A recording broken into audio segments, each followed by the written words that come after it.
প্রিয় দর্শক বন্ধুরা, আসসালামু আলাইকুম।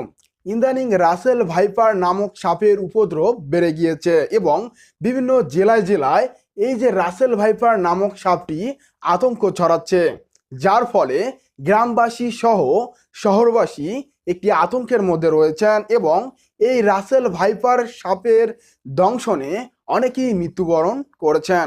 বন্ধুরা, এই রাসেল ভাইপার সাপটি বিলুপ্তপ্রাপ্ত একটি সাপ। 2014 সালের দিকে এই সাপটির একটু বাংলাদেশে বংশবিস্তার শুরু হয় এবং কালের ব্যতিক্রমে আস্তে আস্তে 2024 সালের এই দিকে এসে এই সাপটির বংশবিস্তার বিভিন্ন জেলায় জেলায় দেখা যাচ্ছে এবং এই সাপের আতঙ্ক বা উৎপাত দিন দিন বেড়েই চলছে। তো বন্ধুরা, এই বিষয়টা কি আমরা কি আজও বুঝতে পেরেছি, বা এটা এমনও হতে পারে যে এই সাপটা এতদিন বিলুপ্ত ছিল, হঠাৎ করেই কেনই বা একই সাথে বিভিন্ন জায়গায় বিভিন্ন জেলায় জেলায় এই সাপটিকে দেখা যাচ্ছে। এখন পর্যন্ত এই সাপটিকে মোট 28টি জেলায় দেখা গিয়েছে এবং আস্তে আস্তে এই জেলার সংখ্যা বৃদ্ধি পাচ্ছে। প্রথমের দিকে ছিল 25টা, তারপরে 28টার দিকে চলে এসেছে। তো বন্ধুরা, কেনই বা এই সাপটার উপদ্রব দিন দিন বেড়েই যাচ্ছে?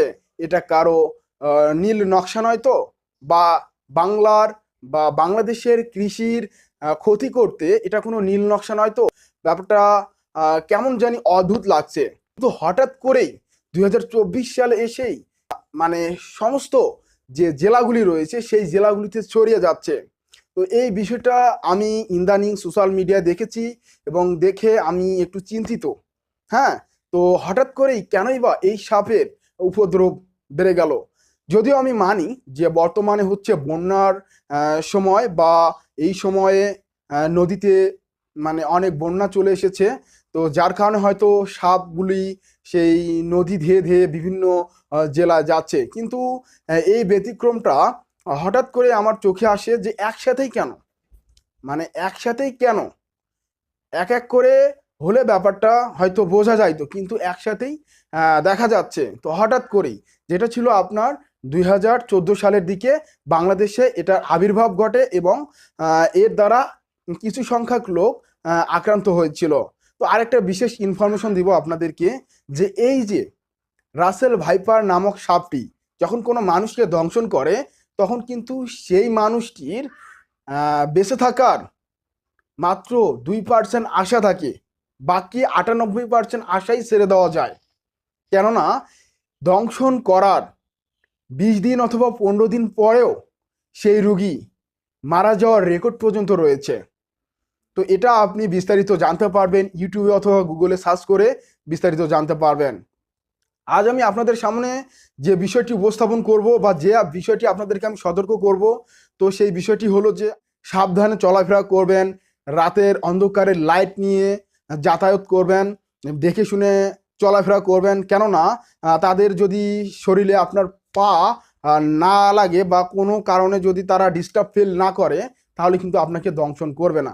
আর এরা যখন দংশন করে, যখন আপনার পায়ে বা আপনার শরীরের যে কোনো অংশে দংশন করবে এবং দংশন করার পর সাপটির চোখের পলক বন্ধ করার আগেই তার ভিতরে যে বিষাক্ত পদার্থটা ছিল এটা কিন্তু আপনার শরীরে ঢুকিয়ে দেয়।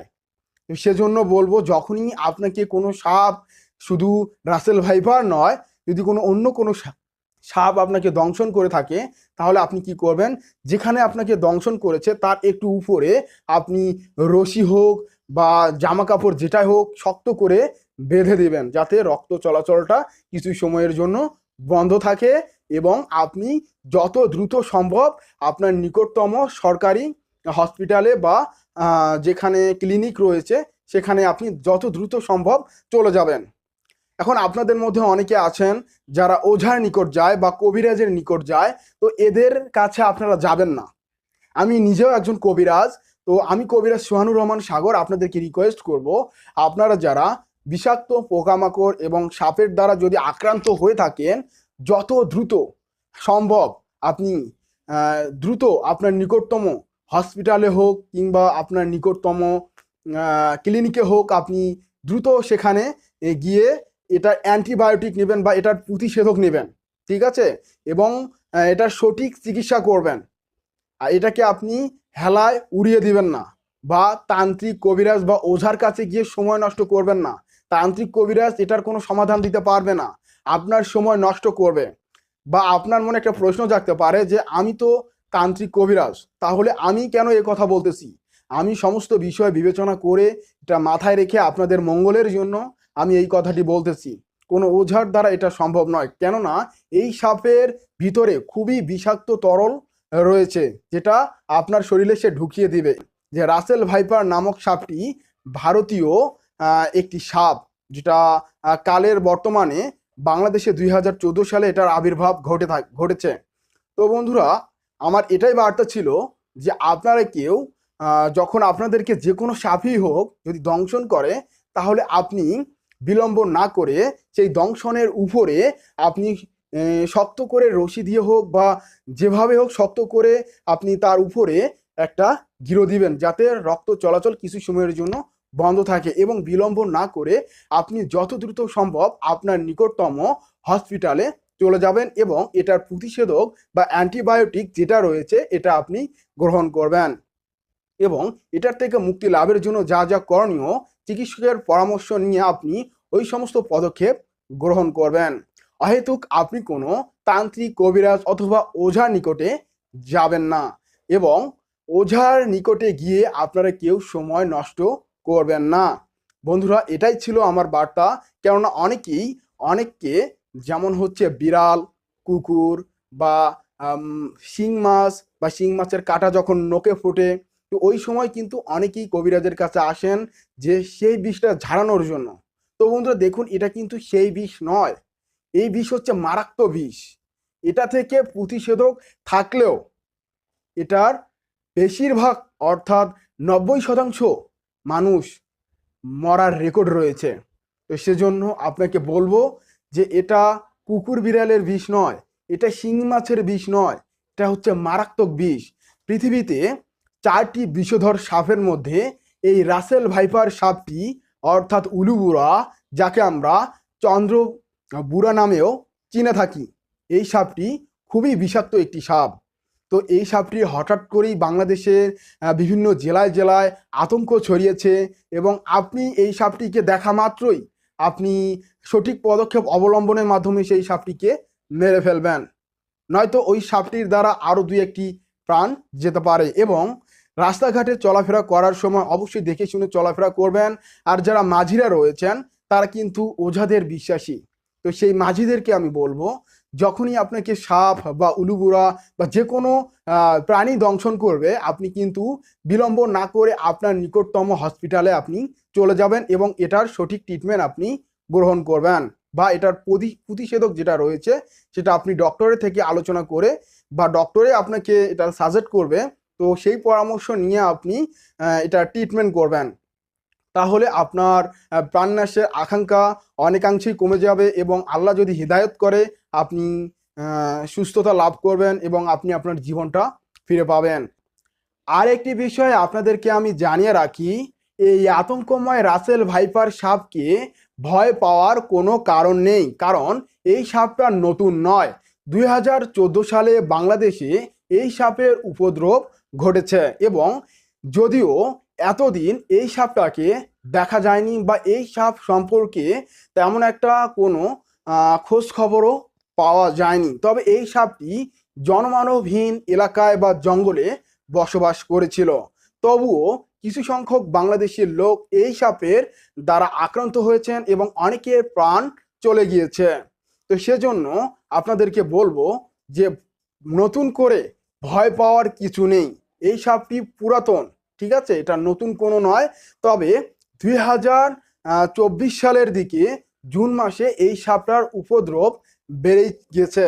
প্রথমের দিকে আপনার হচ্ছে 25টা জেলায় এই সাপটিকে দেখা গেছে, এবং তারপরে 28টি জেলায় এই সাপটিকে দেখা গেছে। এবং আমি এই অনলাইনের মধ্যে দেখেছি এবং বিভিন্ন জায়গায় খোঁজ খবর নিয়েও আমি এটার সঠিকতাটা জানতে পেরেছি।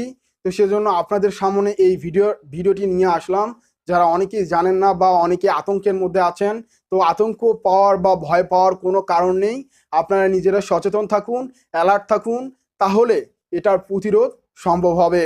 এবং এই সাপটিকে আপনি যেখানে দেখবেন, যে অবস্থাতেই দেখবেন, সেই অবস্থাতেই তাকে মেরে ফেলার, বা তার যদি বাচ্চা কাচ্চা থাকে তো সেগুলো আপনি মারার চেষ্টা করবেন বা সেগুলোকে মেরে ফেলবেন, বা তাহলে এর দ্বারা আরো 2-1 মানুষের প্রাণ বেঁচে যেতে পারে। তবে পৃথিবীর মধ্যে 4টা বিষধর সাপের মধ্যে এই যে রাসেল ভাইপার অর্থাৎ উলুবুড়া, যাকে আমরা চন্দ্রবোড়া নামে চিনে থাকি, এই সাপটি 4টি বিষধর সাপের মধ্যে একটি বিষধর সাপ। সেজন্য এই বিষয়টা মাথায় রাখবেন এবং সাবধানে চলাফেরা করবেন, এবং ভয় পাওয়ার কোনো কারণ নাই। কারণ অনেকেই আছেন এই রাসেল ভাইপার সাপের কথা শুনে আতঙ্কের মধ্যে আছেন।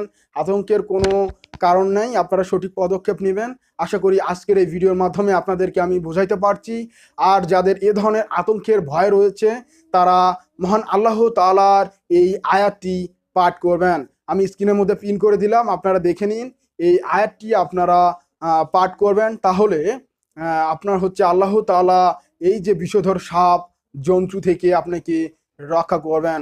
তো বন্ধুরা, এই আয়াতটি আপনারা মোট 41 বার বা 7 বার বা 21 বার, যদি আপনার মনে ভয় থাকে তো এক্ষেত্রে আপনি এটা পাঠ করতে পারেন।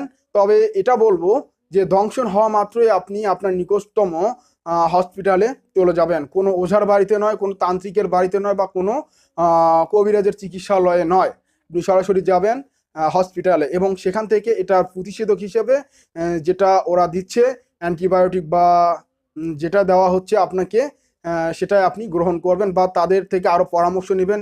পারলে আপনি উচ্চতর পর্যায়ে গিয়ে এটার চিকিৎসা নেওয়ার চেষ্টা করবেন। কেননা এই রাসেল ভাইপার নামক সাপের দংশনের দ্বারা অনেক সময় এটা দেখা গিয়েছে যে 15 দিন থেকে 20 দিন পরও মানুষের মৃত্যুর রেকর্ড রয়েছে।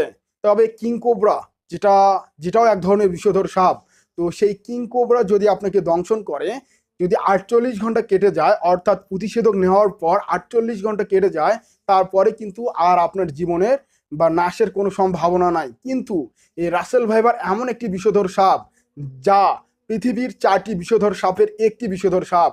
এটা দংশন করলে আপনার 20 দিনের ওই দিকে গিয়েও মৃত্যুর সম্ভাবনা রয়েছে। সেজন্য আপনাকে বলবো, যখন এটা মানে মানুষকে দংশন করে, মানুষের যে শরীরের রক্তগুলি রয়েছে এগুলোকে পাতলা করে দেয়, এবং ধীরে ধীরে মানুষের যে জায়গায় দংশন করে সেই জায়গাটায় পচন সৃষ্টি হয়। পরবর্তীতে সেই জায়গাটা কেটে ফেললেও দেখা যায় যে সে মানুষটার আর প্রাণটা রক্ষা করা সম্ভব হয় না। এগুলা মেডিকেল সায়েন্সের রিপোর্টে ধরা পড়েছে। তো সেই নথির আলোকে আপনাদের সামনে আমি এই বার্তাটি দিলাম যে অনেকে আছেন গ্রামগঞ্জে রয়েছেন বা শহরে রয়েছেন, যেমন হচ্ছে কুকুর, বিড়াল অথবা হচ্ছে শিং মাছ যখন মানে আঘাত করে বা দর্শন করে বা কামড় দেয়, বা তো সেই ক্ষেত্রে আপনার হচ্ছে মানে কবিরাজ বা তান্ত্রিকের বাড়িতে গেলে মানে তখন সেই কবিরাজ অথবা তান্ত্রিক বা ওঝা ওই বিষটা ঝাড়াই দেয়। তো দেখুন, এই বিষটা হচ্ছে নর্মাল বিষ, সেজন্য তারা ঝাড়াই দিচ্ছে বা একটু উপকার পাচ্ছে। কিন্তু সাপ, কুকুর, বিড়াল যেটা আপনাকে দংশন করুক না কেন, এটার জন্য আপনাকে আগে প্রতিষেধক নিতে হবে। প্রতিষেধক নেওয়ার পর তারপর আপনি কবিরাজের কাছে যান নাকি কোথায় যান সেটা আপনার ব্যক্তিগত ইচ্ছা। তবে বিজ্ঞানে অনেক উন্নতি হয়েছে, আর আপনার এদিকে যাওয়ার কোনো দরকার নাই, এই দিকে সময় নষ্ট করার কোনো প্রয়োজন নেই। আপনি যত দ্রুত সম্ভব আপনার নিকটতম হসপিটালের দিকে যাবেন, বা সঠিক পরামর্শ বা পদক্ষেপ নেবেন এবং সাবধানে থাকবেন।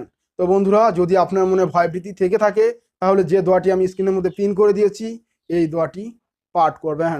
তাহলে এই ধরনের সংকটময় থেকে মহান আল্লাহ তাআলা আপনাকে রক্ষা করবেন। পরিশেষে মহান আল্লাহ তাআলার কাছে দোয়া করি, আল্লাহ তাআলা যত দ্রুত সম্ভব এই রাসেল ভাইপার নামক সাপকে নির্মূল করে দেয়, এবং যারা গ্রামগঞ্জে রয়েছেন তাদের যেন মনের ভিতর আল্লাহ তাআলা একটু সাহস যোগায়, এবং তারা যেন ভয় না করে, ভয়কে জয় করে আগামী পথে এগিয়ে যেতে পারে। এবং যাই হোক বন্ধুরা, পরিশেষে আপনাদের সবার জন্য মঙ্গল কামনা করে এখানেই বিদায় নিচ্ছি। বিদায় নেওয়ার আগেও আপনাকে বলবো, সাবধান থাকুন, সতর্ক থাকুন, সুস্থ থাকুন। খোদা হাফেজ বন্ধুরা। আসসালামু আলাইকুম ওয়া রাহমাতুল্লাহি ওয়া বারাকাতুহু।